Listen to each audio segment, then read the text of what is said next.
Hello there, beautiful people. Welcome back to the channel. Some more bad news today, I'm afraid. I know some of you guys are going like, man, this channel just dishes out bad news almost every other day. Well, I'm a very dark person. Anywho, but before really diving into the terrible side of things, here's a little nice opening joke. The idea that we're going to somehow lose economic activity, as a matter of fact, it's not just possible that we will create jobs and economic activity by transitioning to renewable energy, but it's inevitable that we are going to create jobs. It's inevitable that we're going to create industry, and it's inevitable that we can use the transition to 100% renewable energy as the vehicle to truly deliver and establish economic, social, and racial justice in the United States of America. Did you get it? That was the joke. That's it. Now, a lot of people don't like Alexandria Oscasio Cortez. Well, first of all, I don't like her policies. I think they're terrible.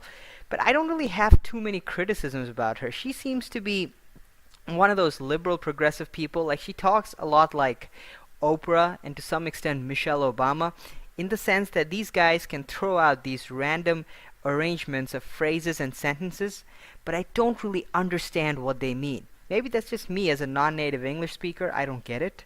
But I could listen to Alexandra Ocasio Cortez speak for an hour and not have any clue as to what she's saying. I just don't understand that lady. I need a translator for her speeches. Now, coming back to the more terrible side of things, let's listen to Timothy Donald Cook. I don't know if that's his real name. I think I read about it. But, Apple's CEO. Here's Timothy Donald Cook talking about morality and how Apple is such a moral, virtuous company. Now, before diving into the speech, if you own an iPhone, I want you to know that I am from Southeast Asia, and the people that made your iPhone, the people that assembled them, don't really do it in very moral conditions. I'm not going to go into, deep down into it because I'm not really against it. As a libertarian, I understand the economics of it. But if you want morality to be at the forefront of, all your policy decisions, then you probably shouldn't assemble those phones in Asia the way Apple does. Anyways, let's dive into the speech. Perhaps most importantly, it drives us not to be bystanders as hate tries to make its headquarters in the digital world. At Apple, we believe that technology needs to have a clear point of view on this challenge. There is no time to get tied up in knots. That's why we only have one message for those who seek to push hate, division, and violence. You have no place on our platforms. There you go. Now, I'm not against, I'm okay if you want to take someone off because they promote violence. I get it. But hate and division, those are pretty, I don't know what those mean. I think those can be selectively applied to just about anyone you don't like. For example, Alex Jones. But, I don't know. Now, here's the more depressing side of things, okay? A lot of the times, we don't want to think about these things, but being a pessimist, a glass half empty kind of guy, being a bit of a downer, I should tell you guys that somewhere in the future, maybe it'll be 2 years from now, maybe it'll be 6 years from now, maybe it'll be 10 years, 14 years, 18 years, I don't know. But sometime into the future, the Democrats are going to take over all three branches of the government: the presidency, the Senate, and the House.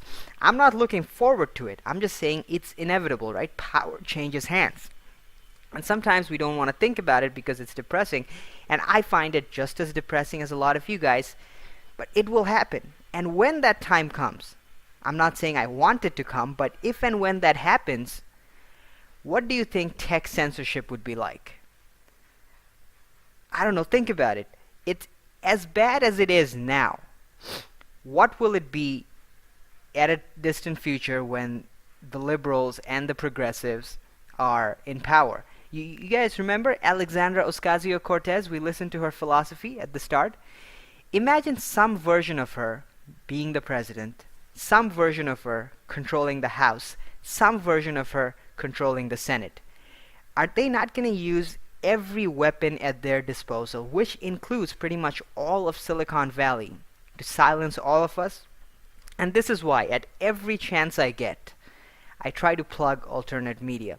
If you guys like listening to mainstream conservative opinions like the Daily Wire, Prager University, don't be surprised if 2-3 years down the line they are no longer in YouTube. We don't know what the bar is for getting people banned. Well, we know that if they don't toe the progressive line, they're definitely within range.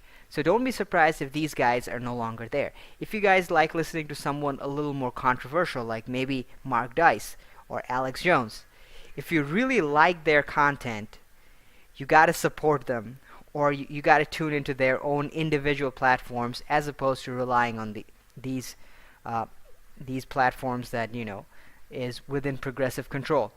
And importantly, guys, I keep saying this, and I'm going to continue to say this even when you guys don't want to hear this no more. I will continue to plug alternative medias, alternative platforms, even if you guys get sick and tired of it. BitChute as opposed to YouTube.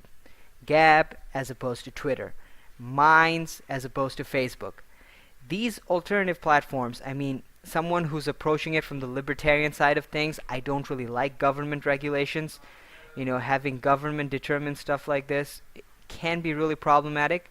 I'm really more on the side of competition settling this, and I would always be plugging alternative platforms like BitChute, Gab, and Minds.